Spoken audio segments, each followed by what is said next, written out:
नमस्कार दोस्तों, आज हम एनवायरनमेंट के अंतर्गत हमारे पशु पक्षी टॉपिक के अंतर्गत हम हमारे पक्षी का अध्ययन करेंगे। इसके पूर्व में हम हमारे पशु का अध्ययन कर चुके हैं और पशुओं के बारे में आपके 2 वीडियो कंप्लीट हो चुके हैं दोस्तों। इसी के अंतर्गत हम अध्ययन करेंगे हमारे पक्षी जो टॉपिक में दिया गया है दोस्तों।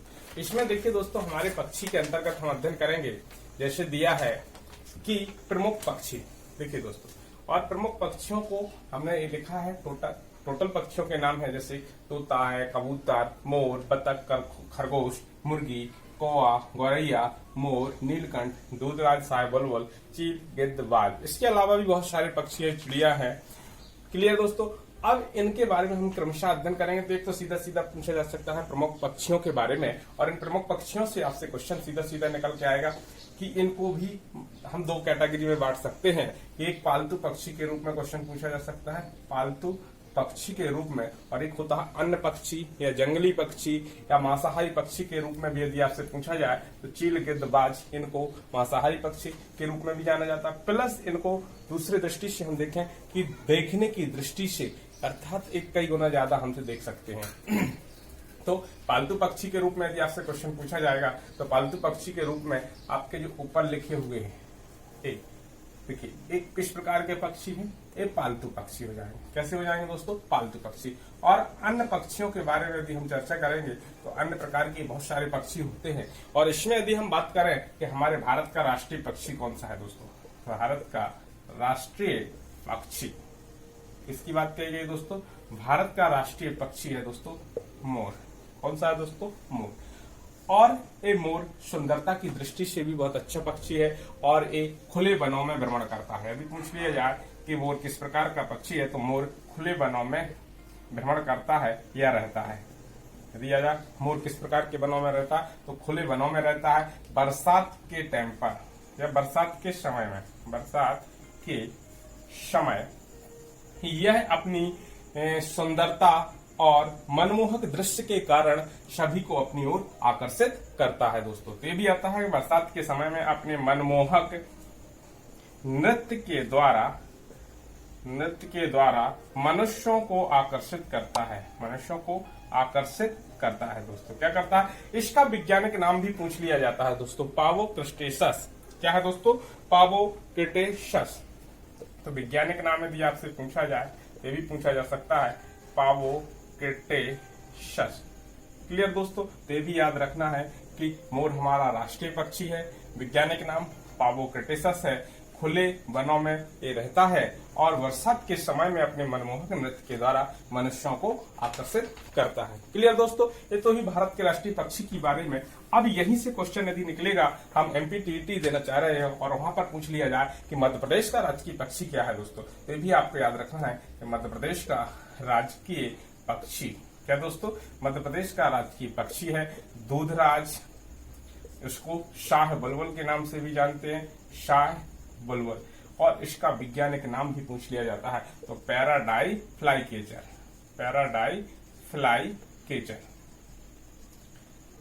देखिए दोस्तों, ये भी पूछा जा सकता है कि दूधराज या शाह बुलबुल। तो मध्य प्रदेश का हमारा मध्य प्रदेश राज्य है और हमारे मध्य प्रदेश राज्य का राजकीय पक्षी दूधराज शाह बुलबुल है, जिसका वैज्ञानिक नाम पैराडाई फ्लाईकेचर है दोस्तों। और इसके बारे में याद आता है कि इसको कब राजकीय पक्षी घोषित किया गया था, तो 1 नवंबर 1981 को मध्य प्रदेश के स्थापना दिवस पर। कब दोस्तों? मध्य प्रदेश के स्थापना दिवस पर। कौन से नंबर के? 25वें स्थापना दिवस पर। कब दोस्तों? 25वें स्थापना दिवस पर इसको राजकीय पक्षी घोषित किया गया था। और मैंने पशुओं के दौरान बताया था कि 12 सिंगा को, किसको दोस्तों? यदि पशु पूछा जाएगा मध्य प्रदेश का तो 12 सिंगा को, किसको दोस्तों? 12 सिंगा को क्या कर दिया गया था? इसी दौरान राजकीय पक्षी घोषित कर दिया गया था दोस्तों। क्या किया गया था? राजकीय पक्षी। यहाँ तक क्लियर हुआ दोस्तों। इसके बाद मैंने अभी दोस्तों जंतुओं के बारे में भी चर्चा की थी। इसके बारे में दोस्तों, अन्य जंतुओं के बारे में। तो यदि हम राष्ट्रीय जलीय जीव की भी बात करूं, इसके दौरान मैं पूर्व में पढ़ा चुका हूं लेकिन इसकी चर्चा नहीं कर पाया था। तो राष्ट्रीय जलीय जीव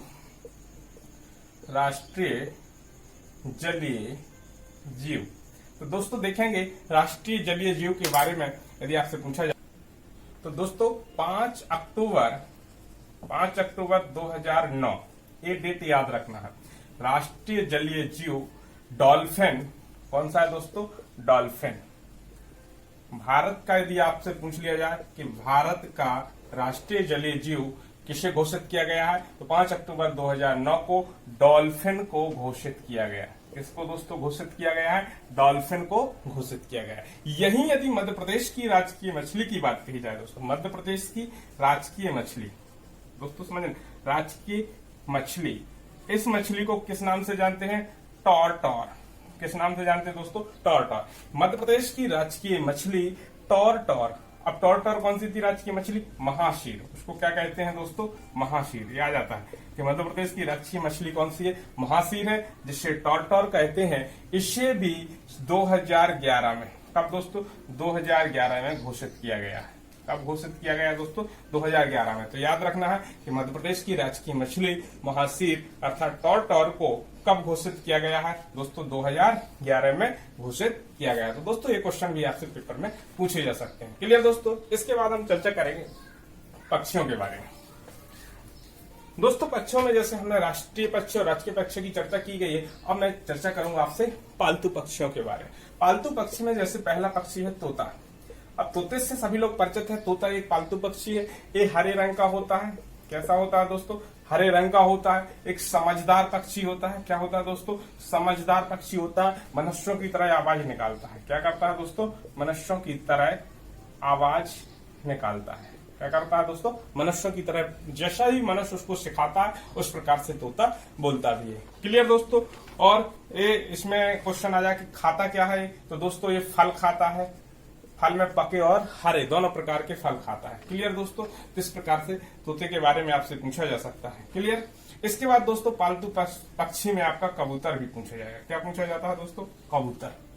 यहां से क्वेश्चन आता है पेपर में कि आखेटक पक्षी के रूप में या पत्रवाहक पक्षी के रूप में किसे जाना जाता है दोस्तों? किसके नाम? आखेटक।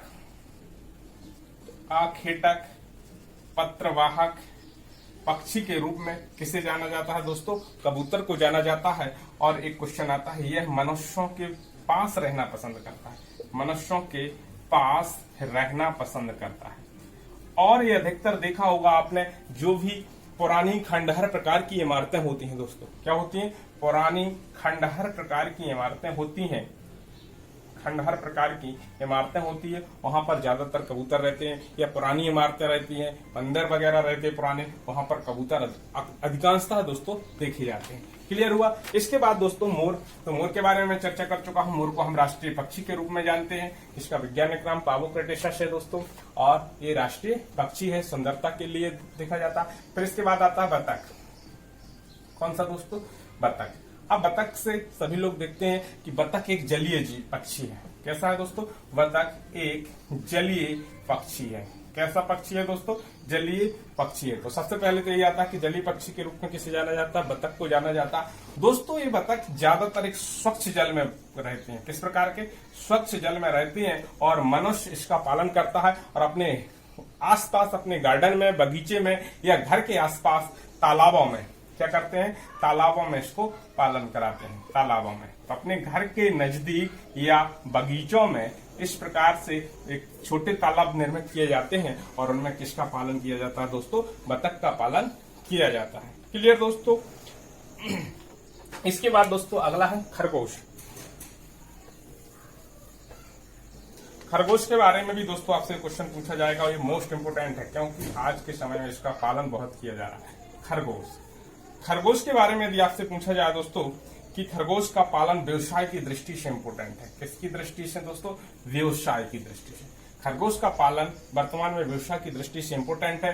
एक वर्ष में दोस्तों क्या है, यदि पूछा जाए, एक वर्ष में कम से कम 4 से 5 खरगोश पैदा हो जाते हैं। यदि एक खरगोश का पालन करते हैं दोस्तों, तो व्यवसाय इसका बढ़ा है। यदि देश में सबसे अधिक यदि आ जाए कि किसका व्यवसाय, तो खरगोश का व्यवसाय बढ़ा हुआ है, और एक वर्ष में लगभग 4 से 5 आपके बच्चे देने की क्षमता होती है। इसमें यदि आ जाए कि एक खरगोश एक वर्ष में कितने बच्चे, तो 4 से 5 बच्चे देने की क्षमता होती है।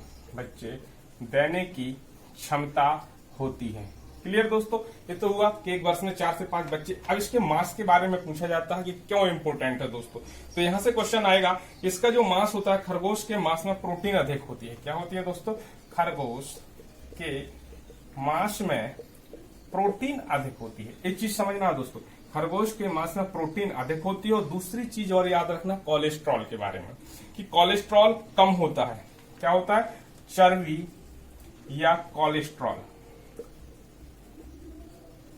कम होता है। 2 पॉइंट याद रखना।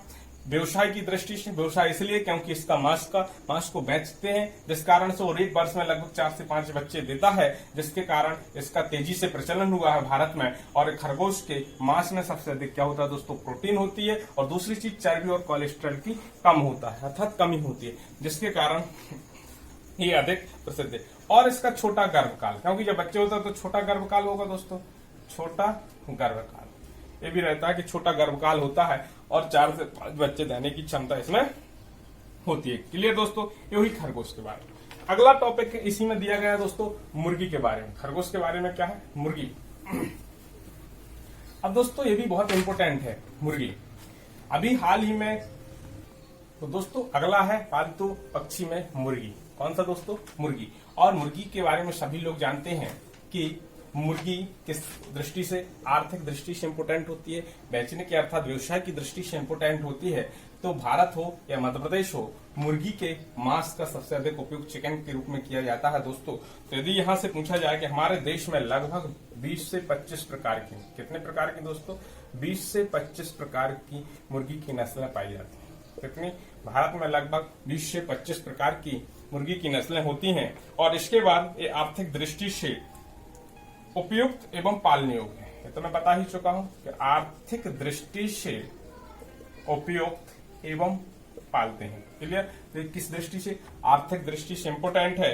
और इसमें कुछ नस्लें हैं जो पूछ ली जाती हैं दोस्तों। क्या है? नस्लें। असील, क्या है दोस्तों? असील है, कड़कनाथ है, ये बहुत इंपॉर्टेंट है दोस्तों, पेपर में पूछी जा सकती है कड़कनाथ। इसके बाद जर्सी ज्वाइंट, जर्सी ज्वाइंट, फिर घाघस। देखिए दोस्तों इनके बारे में आपको देखना है। चिटगांव, चिटगांव। देखिए दोस्तों नस्लों में यदि आ जाए, असील इसी की है, मुर्गी की नस्ल है। कड़कनाथ भी मुर्गी की है, जर्सी ज्वाइंट भी है, घाघस भी है, चिटगांव है। ये विभिन्न प्रकार की मुर्गी की नस्ल हैं। और यदि आ जाए लगभग एक साल में अधिकतम कितने अंडे तक दे सकती है? तो 180 अंडे तक। कितने दोस्तों? 180 अंडे एक वर्ष में एक मुर्गी से उत्पादित किए जा सकते हैं दोस्तों। क्लियर? अब बात आती है दोस्तों कड़कनाथ के बारे में। ये बहुत इंपॉर्टेंट है कि हम मध्य प्रदेश टीटी के बारे में देख रहे हैं। तो मध्य प्रदेश के कड़कनाथ को, किसको दोस्तों? कड़कनाथ जो मुर्गा है, कड़कनाथ मुर्गा कहां पर है दोस्तों? मुख्य रूप से झाबुआ में है। कहां पर है दोस्तों? मध्य प्रदेश के झाबुआ जिले में, जिससे जीआई टैग दिया गया है दोस्तों। यदि आ जाए जीआई टैग, जीआई टैग या सीधा सीधा आ जाए कि जीआई टैग, जीआई टैग किस मुर्गे को दिया गया मध्य प्रदेश के? तो ये दिया गया दोस्तों कड़कनाथ मुर्गा। और ये झाबुआ है। और झाबुआ के साथ साथ यदि पूछा जाए तो अलीराजपुर, अलीराजपुर और अलीराजपुर से लगा हुआ है धार। इन क्षेत्रों में कड़कनाथ मुर्गा पाया जाता है। अब इसकी विशेषता क्या है दोस्तों? कड़कनाथ जो मुर्गा है एक काला होता है, इसका मांस भी काला होता है, इसके पैर भी काले होते हैं। और इसका मांस जो होता है स्वादिष्ट होता है खाने में, इसलिए इसको एक जीआई टैग के रूप में दर्जा दिया गया है। किस रूप में दोस्तों? जीआई टैग के रूप में। तो आपसे क्वेश्चन पूछा जा सकता है कि मध्य प्रदेश के किस मुर्गे की किस प्रजाति को जीआई टैग प्रदान किया गया है? तो याद रखना है दोस्तों किसको दिया गया है? कड़कनाथ को। क्लियर दोस्तों? और दोस्तों ये भी कहा कब दिया था? तो ये याद रखना है दोस्तों मार्च 2018। ये डेट बहुत इंपोर्टेंट है। जीआई टैग दिया गया, कड़कनाथ को दिया गया। झाबुआ जिले की प्रजाति मुख्य रूप से, झाबुआ के साथ साथ यदि और आ जाए तो अलीराजपुर और धार जिले की सीमा में भी पाए जाते हैं जीआई टैग। और कब किया गया था? मार्च 2018 में किया गया था। तो दोस्तों ये हुए पालतू जानवर। इसके बाद हम चर्चा करेंगे अन्य जानवर की, अर्थात अब दोस्तों चर्चा करेंगे अन्य पक्षियों के बारे में। पालतू पक्षियों के बाद अन्य पक्षी में पहला दिया कौवा। तो देखिए कौवा के बारे में सही जानते हैं कि कौवा एक काले रंग के रूप में जाना जाता है। भारत में काले रंग के रूप में है मतलब देखा गया है। और कौवा की एक विशेषता बहुत इंपोर्टेंट है दोस्तों जो पूछी जाती है। कि ऐसा कौन सा पक्षी है जो वृक्ष की सबसे ऊपरी शाखा पर बैठती है। कहां पर दोस्तों? वृक्ष की सबसे ऊपरी शाखा पर। किस पर दोस्तों? यदि आ जाए कि वृक्ष की सबसे ऊपरी शाखा पर आवास किस पक्षी का होता है दोस्तों, तो वो होता है कौवे का होता है। किसका दोस्तों? कौवे का होता है। और यहाँ सर्व पक्षी के रूप में इसको जाना जाता है। किसके रूप में? सर्व पक्षी के रूप में जाना जाता है। और यहाँ से एक और बात कही जाती है दोस्तों, एक कोयल का नाम सुना होगा। क्या होता है? कोयल। कोयल एक ऐसा पक्षी है जो अपना स्वयं का घोंसला नहीं बनाती है दोस्तों। क्या नहीं करती है? स्वयं का घोंसला नहीं बनाती है। और ये अपने अंडे किसके उसमें रखती है? घोंसले में, कौवे के घोंसले में रखती है। किसके घोंसले में? कौवे। और कोया काला होता है, कोयल भी काली होती है। और कौवा कोयल के बच्चों का पालन भी करता है दोस्तों। क्लियर दोस्तों? ये भी क्वेश्चन पूछा जाए, ऐसा कौन सा पक्षी है जो घोंसला नहीं बनाता, कोयल नहीं बनाती है, वो किसके घोंसले का उपयोग करती है दोस्तों? कौवे के घोंसले का उपयोग करती है। क्लियर दोस्तों? इसके बाद दोस्तों अगला है जैसे हमारा गौरैया। गौरैया के बारे में देखेंगे दोस्तों।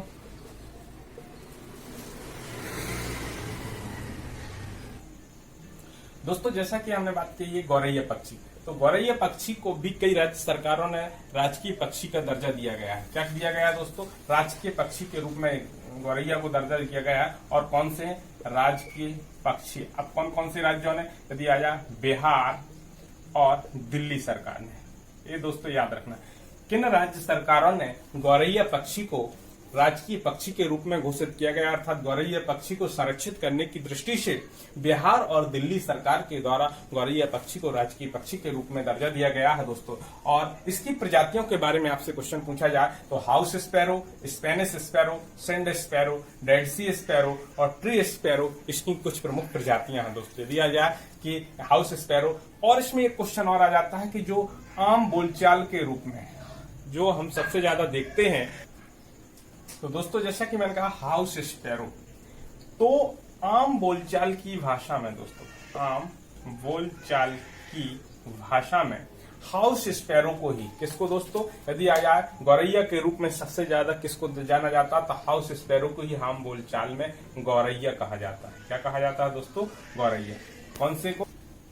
तो दोस्तों जैसा कि अभी हमने कौवा के बारे में, गौरैया के बारे में, मोर के बारे में हम अध्ययन कर चुके हैं और दूधराज और शाह बुलबुल के बारे में भी अध्ययन कर चुके हैं। अब बात आती है नीलकंठ के बारे में दोस्तों।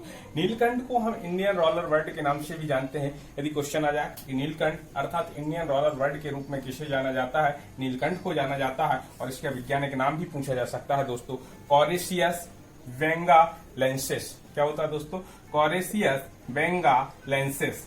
क्लियर दोस्तों? इसके बाद इसका मूल निवास स्थान यदि पूछा जाए दोस्तों तो भारत ही है। कहाँ है दोस्तों? भारत है। और ये पवित्र पक्षी के रूप में जाना जाता है दोस्तों। किस रूप से जाना जाता है दोस्तों? पवित्र पक्षी के रूप में जाना जाता है। और ये इंपोर्टेंट किस लिए दोस्तों? दशहरा के दिन इसके दर्शन शुभ माने जाते हैं।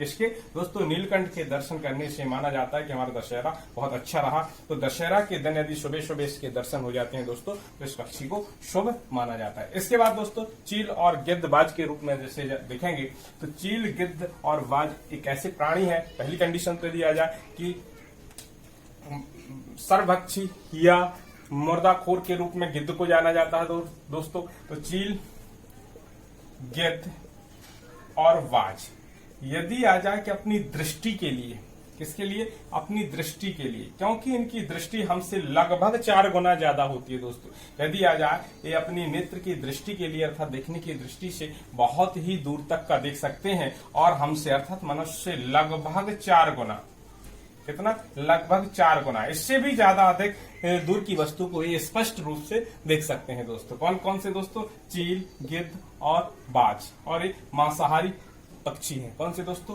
मांसाहारी पक्षी है। ये यहाँ से क्वेश्चन नॉर्मल पूछा जा सकता है। क्लियर दोस्तों? इसके अलावा दोस्तों एक क्वेश्चन फिर पूछा जाएगा। यहाँ तो कंप्लीट हुए, इनके अलावा भी अन्य पक्षियों के बारे में क्वेश्चन पूछ दिए जाते हैं दोस्तों। ये तो हुए विषय। फिर एक क्वेश्चन आता है बगला के बारे में आ जाता है। कौन सा दोस्तों? बगला।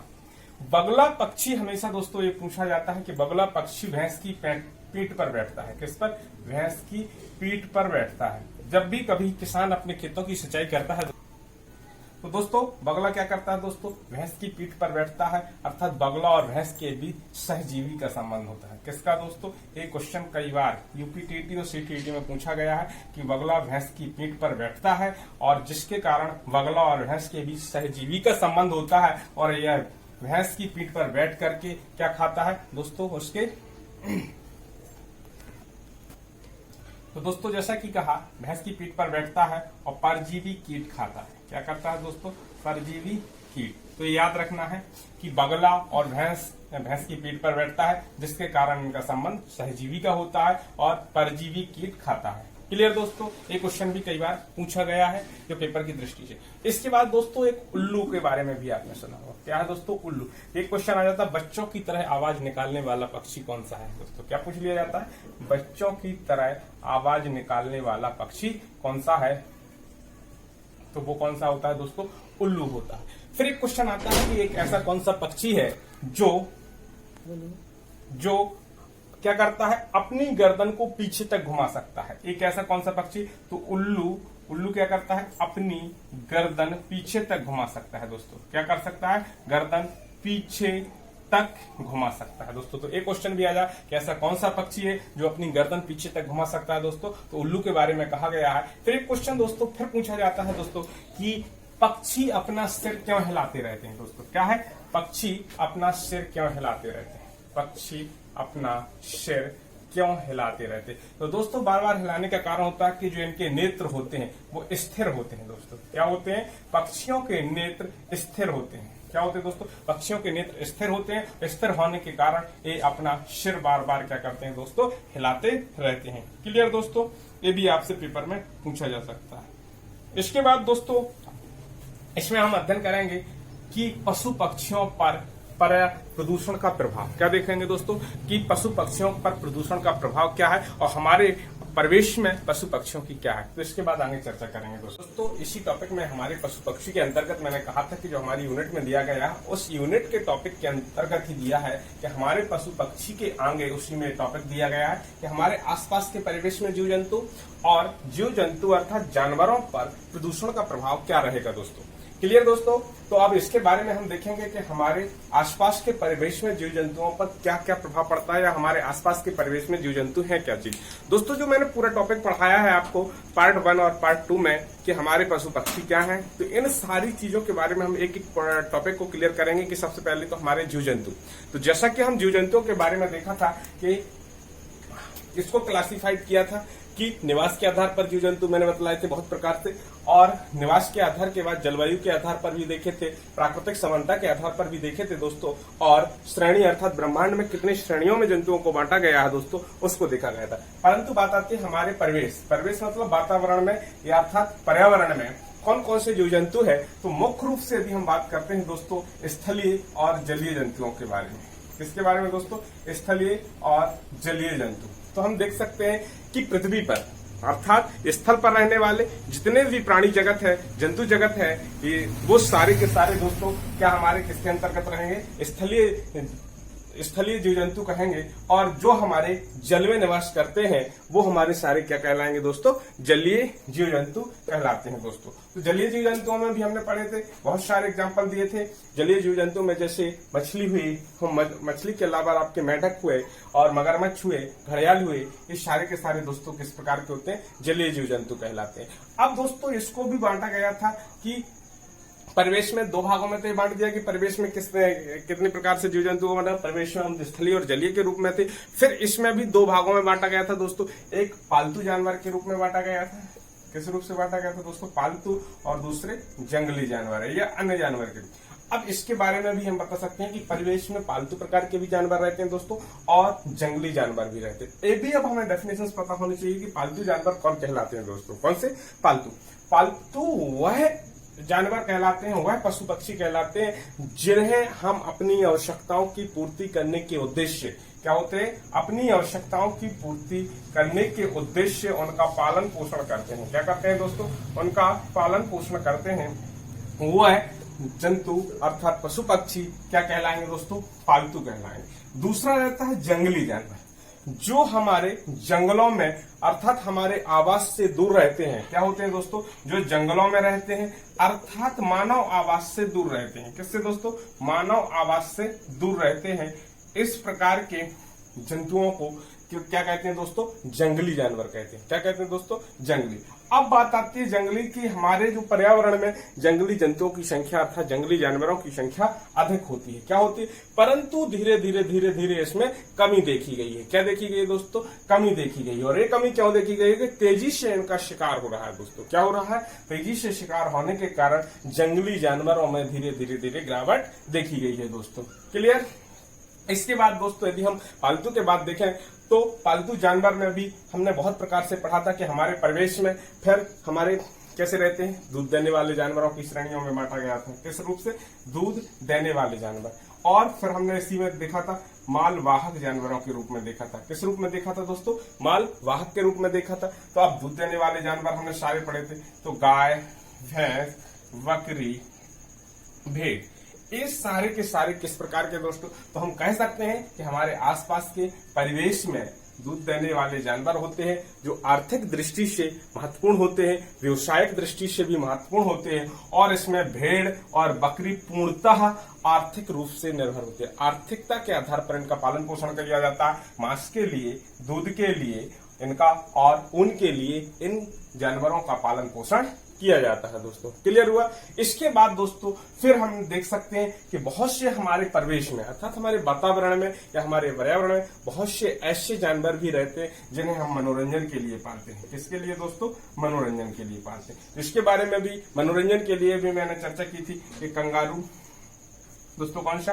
कंगारू की यदि बात कही जाए, बंदर होता है, भालू है, ये सारे किस प्रकार के दोस्तों है? तो ये हमारे मनोरंजन की दृष्टि से पाले जाते हैं। फिर एक कंडीशन आती है दोस्तों कि मनोरंजन के बाद बहुत से जानवर होते हैं, जैसे कि हम पक्षी की बात करते हैं कि कबूतर के बारे में भी बताया था कि हमारे परिवेश में क्या होते हैं? कबूतर हमारा किस प्रकार का पक्षी होता है दोस्तों? तो आखेटक के रूप में जाना जाता है। किसके रूप में? आखेटक या पत्रवाहक के रूप में जाना जाता है। क्लियर दोस्तों?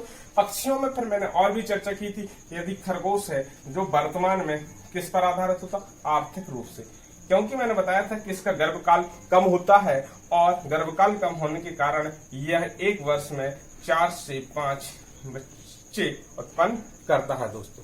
कितने करता है? 4 से 5 बच्चे। तो दोस्तों जैसा कि था खरगोश, तो खरगोश क्या है दोस्तों? खरगोश पूर्णतः आर्थिक रूप से इसका पालन किया जाता है। आर्थिक दृष्टि से इसका पालन किया जाता है दोस्तों। ये कभी कभी पूछ लिया जाता है पालतू और जंगली। कुछ ऐसे होते हैं ना पूर्णतः पालतू होते हैं, न पूर्णतः पालतू होते हैं और ना ही पूर्णतः जंगली होते हैं। ऐसे भी कुछ जानवर होते हैं।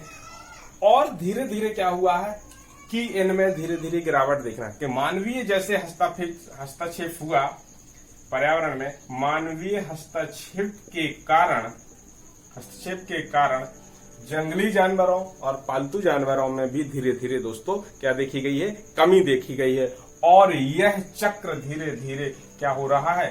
गड़बड़ा रहा है। जो हमारा एक संतुलन होना चाहिए इकोलॉजी पारिस्थितिक तंत्र का, वो ये धीरे धीरे गड़बड़ा रहा है। अर्थात उस चक्र में असंतुलन की स्थिति उत्पन्न हो रही है दोस्तों। तो दोस्तों जैसा मैंने कहा है कि चक्र धीरे धीरे क्या हो रहा है? गड़बड़ा रहा है।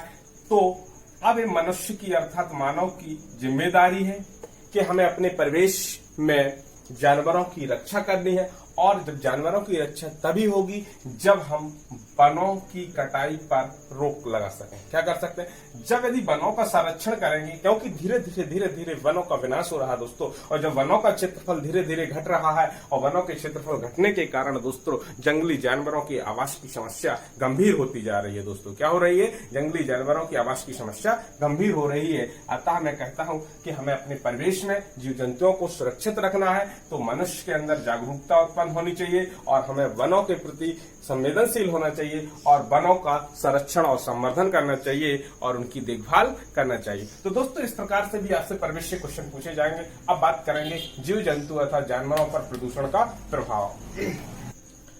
दोस्तों जैसा कि आप देख रहे हैं जीव जंतु अर्थात जानवरों पर प्रदूषण का प्रभाव, तो बात करते हैं प्रदूषण। प्रदूषण होता क्या है दोस्तों? प्रदूषण से तात्पर्य है कि अवांछनीय गतिविधियों का बढ़ जाना, कोई भी चीज होती है। अब प्रदूषण भी कई प्रकार से देखा गया है। क्या है दोस्तों, प्रदूषण को कई प्रकार से बांटा गया है। टाइप ऑफ आपका पॉल्यूशन, प्रदूषण की यदि बात कही जाती है तो इसमें आपका वायु प्रदूषण भी होता है, जल प्रदूषण भी होता है, आपका भूमि प्रदूषण भी होता है और ध्वनि प्रदूषण भी होता है। देखिए दोस्तों, इन प्रदूषण का टॉपिक जो दिया गया है आगे, उस पर मैं डिटेल चर्चा करूंगा। केवल अभी हमें ये बताना है कि जानवरों पर प्रदूषण का प्रभाव क्या है। तो हम आज वर्तमान परिस्थिति को देखें कि संपूर्ण विश्व, क्या है दोस्तों, संपूर्ण विश्व प्रदूषण जैसी गंभीर समस्या से ग्रसित है। यदि आ जाए, संपूर्ण विश्व प्रदूषण जैसी समस्या से गंभीर रूप से ग्रस्त है। क्या है दोस्तों, गंभीर रूप से ग्रस्त है। अब गंभीर रूप से ग्रस्त होने के कारण अब यदि बात करते हैं वायु प्रदूषण और जल प्रदूषण की, तो देखिए दोस्तों, आज के समय में ज्यादा से ज्यादा फैक्ट्रियां, अर्थात हम किस ओर बढ़ रहे हैं, औद्योगिकरण की ओर बढ़ रहे हैं। किस ओर बढ़ रहे हैं दोस्तों, औद्योगिकरण। और जब औद्योगिकरण बढ़ता है दोस्तों, तो उद्योगों की अधिक से अधिक स्थापना होने के कारण दोस्तों, एक होता है जंगलों की कटाई नियमित हो रही है। क्या हो रही है दोस्तों, जंगलों की कटाई हो रही है और साथ ही साथ हमारा क्षेत्रफल, जंगलों का क्षेत्रफल धीरे धीरे क्या हो रहा है दोस्तों, कम हो रहा। तो कौन सी समस्या रही, वायु प्रदूषण की समस्या हो रही है, क्योंकि हमारा परिवहन बहुत अधिक बढ़ गया है। औद्योगिकरण बढ़ने के कारण बहुत अधिक मशीनरी का उपयोग होने लगा है और मशीनरी का उपयोग होने के कारण और जंगलों की अधिक कटाई होने के कारण वायु प्रदूषण जैसी गंभीर समस्या के रूप में सामने आ रही है, जो सांस लेने में, वर्तमान समय में सांस लेने में तकलीफ हो रही है। और दोस्तों, वर्षा का संतुलन भी बिगड़ रहा है। क्या दोस्तों, वर्षा का संतुलन भी बिगड़ रहा है। इन परिस्थितियों के कारण क्या हो रहा है दोस्तों, सांस, तो एक कंडीशन है, सांस लेने में समस्या जा रही है, वर्षा का संतुलन बिगड़ रहा है। इन परिस्थितियों के कारण जानवरों पर गंभीर प्रभाव पड़ रहा है। क्या पड़ रहा है दोस्तों, जानवरों पर गंभीर प्रभाव पड़ रहा है, क्योंकि जानवरों को जैसा माहौल चाहिए, मनुष्य को जैसा माहौल चाहिए, वो नहीं मिल पा रहा है। आज प्रदूषण इतना ज्यादा हो गया है कि उनके लिए जैसा वातावरण चाहिए, वो अनुकूल वातावरण उनको नहीं मिल पा रहा। दूसरी चीज बात करते हैं कि जैसे ही ये उद्योगों का निकला जल, देखिए दोस्तों, उद्योगों का एक तो यहाँ से जो प्रदूषित वायु निकलती है, वायुमंडल को प्रदूषित करती है, और जब वायुमंडल प्रदूषित होता है, जो जानवरों हो चाहे पक्षी हो, सभी को सांस लेने में तकलीफ होती है। टेम्परेचर भी बढ़ रहा है दोस्तों इसके कारण, तो एक ग्लोबल वार्मिंग जैसी भी समस्या उत्पन्न हो रही है। तो ये महत्वपूर्ण प्रभाव जिनके कारण किन पर प्रभाव पड़ रहा है दोस्तों, जानवरों पर। अब बात आती है जल की दोस्तों। जब जल प्रदूषित होता है दोस्तों, क्या होता है, जैसे ही उद्योगों का गंदा जल में अर्थात नदी तालाबों में मिलता है, और ये नदी तालाब मिलते हैं तो इसमें जलीय जंतु, किसकी बात कही गई है दोस्तों, जलीय जंतु। और जलीय जंतु मुख्य रूप से मछलियों की भी बात कहें, और भी जितने भी जंतु हैं जलीय जंतु, वो जब जैसे ही जल में मिलते हैं तो जल इतना अधिक प्रदूषित हो जाता है, जिसके कारण जलीय जंतुओं को भी सांस लेने में तकलीफ होती है दोस्तों। और जब वो सांस नहीं लेते हैं, अनुकूलित नहीं हो पाते, इसके कारण उनकी मृत्यु हो जाती है। तो ये हम कह सकते हैं कि जलीय जंतुओं पर और जानवरों पर गंभीर। और एक गंदा पानी जैसे ही जानवर पीते हैं तो उसमें भी विभिन्न प्रकार के केमिकल मिले होते हैं, जो जानवरों पर भी घातक प्रभाव डालते हैं दोस्तों। तो जिसके कारण जानवरों की भी मृत्यु हो रही है। क्लियर हुआ, वायु के भी दुष्प्रभाव है, जल प्रदूषण के भी दुष्प्रभाव है। यहीं से दोस्तों अब बात करूं मैं यदि कि भूमि प्रदूषण के बारे में, तो ये भी आए दिन आप घटना देखते हैं दोस्तों कि भूमि प्रदूषण,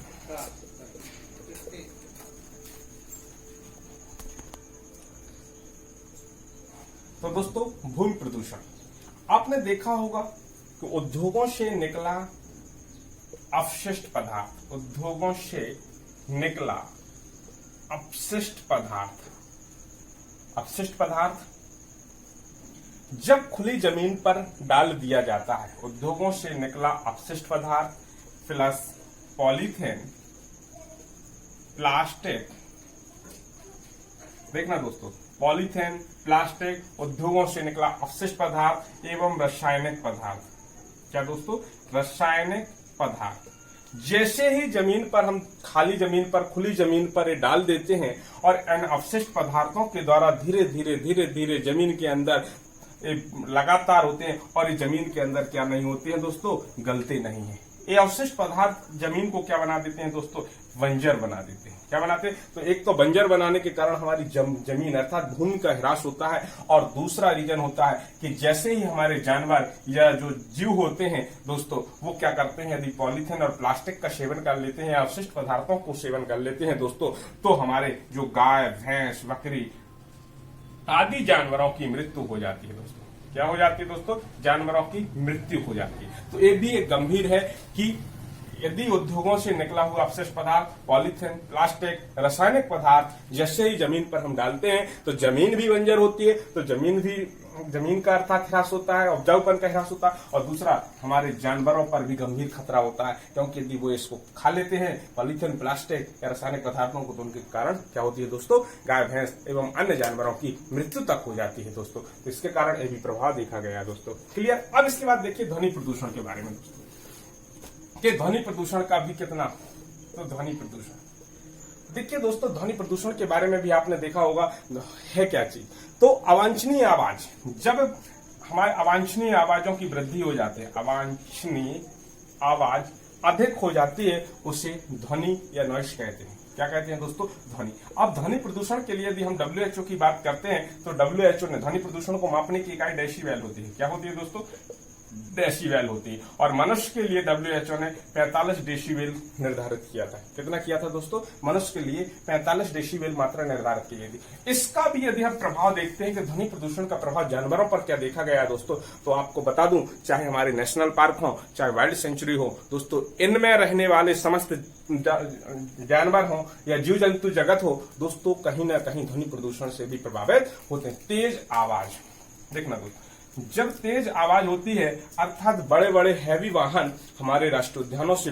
होकर गुजरते हैं या वाइल्ड लाइफ सेंचुरी से होकर गुजरते हैं दोस्तों, तो तेज आवाज के कारण वहां रहने वाले जंतुओं में भय का माहौल व्याप्त होता है दोस्तों। क्या होता है दोस्तों, भय का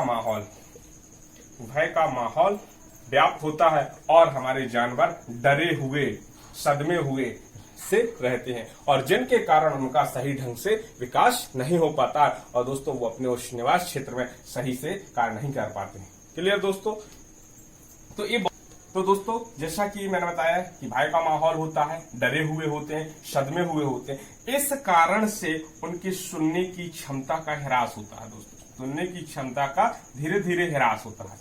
जब तेज आवाज लगातार कंटिन्यू वो होती है, चाहे मनुष्य भी होता है दोस्तों, आपको पता होगा कि जब एक निश्चित डेसिबल की मात्रा से ऊपर आवाज कंटिन्यू हम सुनते हैं तो हमारे कान बहरे होते हैं, पागलपन होता है। तो दोस्तों अभी जब ध्वनि प्रदूषण बताऊंगा तो उसमें है लगभग, यदि हम 110 से 120 आपने पढ़ा हो रहा आस्टकेस्ट्रा, यदि हम 100 से ऊपर अर्थात 90 डेसिबल से ऊपर, अलग अलग कंडीशन में दिया गया कि इससे ऊपर यदि हमारे कान कंटिन्यू सुनते हैं तो पहले तो उसमें क्या होता है दोस्तों, बहरेपन की समस्या उत्पन्न होती है। फिर और अधिक तीव्रता वाले डेसिबल की आवाज सुनते हैं तो पागलपन का दौर भी स्टार्ट हो जाता है दोस्तों। तो इसी प्रकार से ज्यादा आवाज की जब रेगुलर वहां से बाहर निकलते हैं और जानवरों की सुनने की क्षमता का भी दोस्तों ह्रास होता है, और इस कारण से कई बार ट्रैफिक के दौरान यदि और इस ध्वनि प्रदूषण के कारण भी जानवरों की मृत्यु हो जाती है दोस्तों, जानवरों की मृत्यु हो जाती और प्राकृतिक संतुलन धीरे धीरे बिगड़ रहा। तो अतः हम कह सकते हैं दोस्तों कि जीव जंतुओं पर, जानवरों पर प्रदूषण का गहरा